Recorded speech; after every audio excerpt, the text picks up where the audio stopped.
What happens when a Chinese development team are inspired by the beauty of Octopath Traveler and grew up on turn-based and real-time goodness? We get Wandering Sword, developed by Swordsman Studio and published by Spiral Up Games.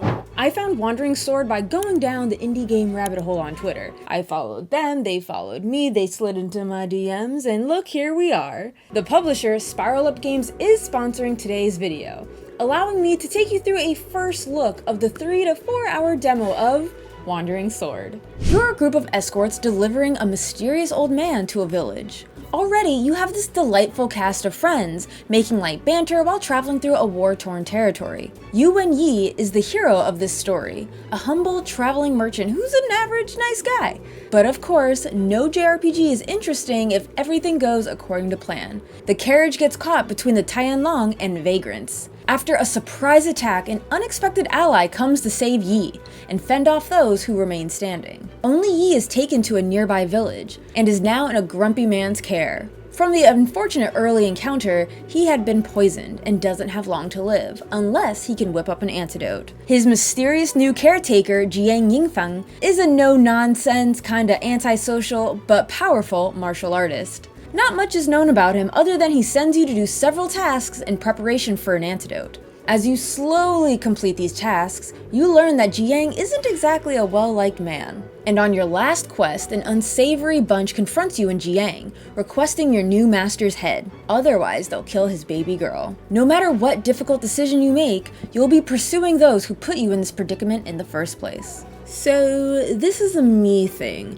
I am not familiar at all with Chinese verbiage. I know the basics, yin, yang, grew up watching Jackie Chan Adventures, Shaolin Showdown, learned a thing or two from Mortal Kombat, and it was difficult for me to keep up with the game. I really had to stare at characters' names, say them out loud, and commit them to memory. This is at no fault of the game, and in fact, I rather appreciate the game leans heavily into its Chinese roots. I just found it to be a difficult cultural learning curve. When a character would mention another character or place or group, I really had to strain my brain to remember, oh yes, this is who this is, as I for one like to know what's going on.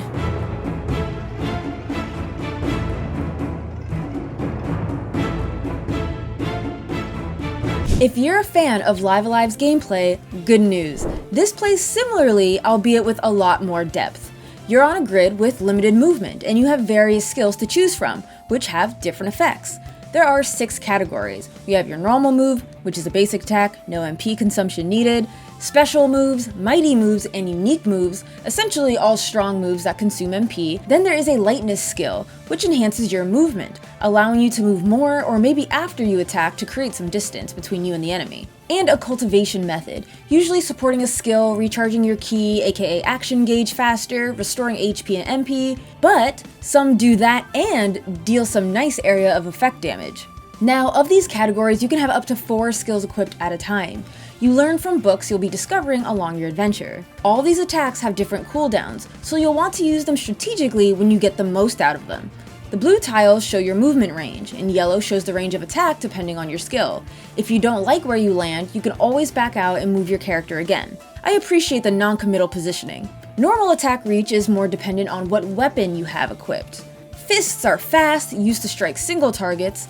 Sword attacks in a straight line, and my preferred method. The saber is heavy and hits enemies in a column. The polearm hits those around you, and finally, the hidden weapons to attack from afar. After battling, you'll earn money and martial points. Martial points are used to upgrade your skills, increasing damage, range, and of course, MP cost. There are several skills unique to different weapons, so be sure to switch around your weapons, find one that suits your fancy, and play around with different skill sets. One thing to note though, the more party members deployed, the fewer martial points each member earns. Now, martial points aren't the only thing used to beef up your characters, but meridian points are earned when learning or upgrading any skills.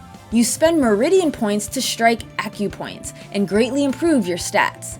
I love this trickle-down effect, the feeling of growing stronger and stronger. The acupoint system is a cool way to build your character how you like. You want him to be an attacker, an invasion tank? The sky's the limit. Though my favorite part about the acupoints is they're actually real. Shuanji is a real point on the body. Shuanji isn't a fantastical, made-up thing. Maybe I'm easily amused because I don't know anything about acupuncture, plus I don't know about you guys, but I like learning things through gaming. But it was cool to see another element of Chinese practice implemented. Know that your party members earn both martial and meridian points, so keep on them regularly. Speaking of, how to get party members is you recruit them. Almost any character is recruitable, if you can get their affinity high enough. You boost NPC affinity by gifting them with something they like. Observe them to see their preferences, and other things like stats, items, and skills. But before you can get them on your team, perhaps you want to spar with them. This is doable once their affinity is at least 20. Winning grants you an item from their bag, a useful way of earning different cultivation methods to score new skills and earn martial and meridian points.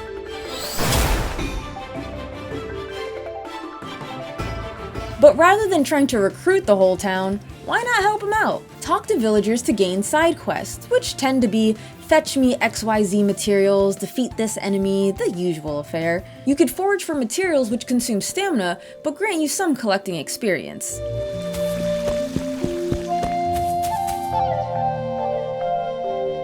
The gameplay is pretty solid, and while this is a demo, there's a few indie game nitpicks, I'll call them. Nothing deal-breaking, just little touch-ups that can boost the quality. 1. The overlapping updates. It goes by quickly, I can't read them, and it isn't very organized.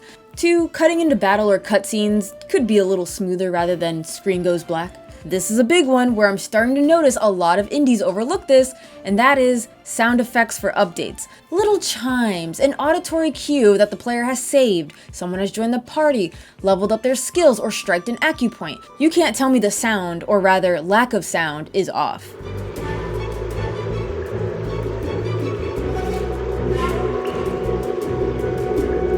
If you didn't notice, I did strike an acupoint.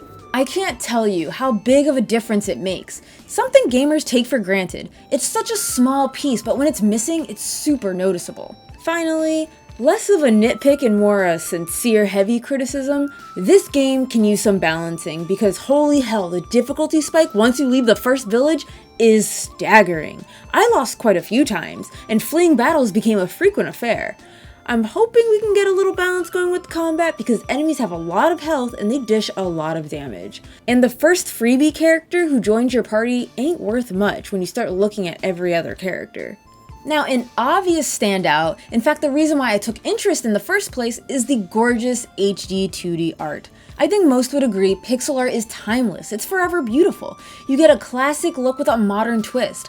I love the small details of a tree gently blowing in the breeze with a soothing ray of sunlight. Attacks look and feel powerful. The shifting of the camera when unleashing a powerful move. While moving through dense areas, your vision isn't obstructed as objects subtly deteriorate and fill in. What a beautiful world this is, and I only got a sample of it. I am so eager to see where this journey goes, and hopefully be just as mystified as I am with this small village. Even the overworld blew my mind, not because of the vast layout, but rather because there are people traveling in it. Sure, there are many games you can see caravans or merchants hanging out, but in Wandering Sword, people are actively traveling, going from town to town in dungeon areas. This small touch made this world seem so big and lively. I've played a lot of JRPGs and I've never seen anything like this before, and frankly, it's criminal. Dungeons are also very easy to navigate, the enemies are on screen and will give chase if you come too close. What I'm saying is, no random encounters, baby! The art is another eye grabber. I was so impressed to see each NPC have art. Yes, some are reused for the more standard NPCs, but a few of them seem to have a unique profile. I think the artwork is beautiful, and it does have a calligraphy feel to it. The menus are like CRPGs. Hover over something, learn what it does, comparing what you have equipped to your inventory. It's all pretty straightforward and easy to understand with hotkeys. Lastly, the music is nice. The guzheng and diza, I think it's pronounced, the bamboo flute, are key components heard in many of the demo's tracks. Again, every aspect of the game, the developers took the time to make their culture shine through. And I always gotta give respect when there are different battle themes, town themes, and the overworld has its own theme. I think Wutong Village is my favorite just because it's so peaceful.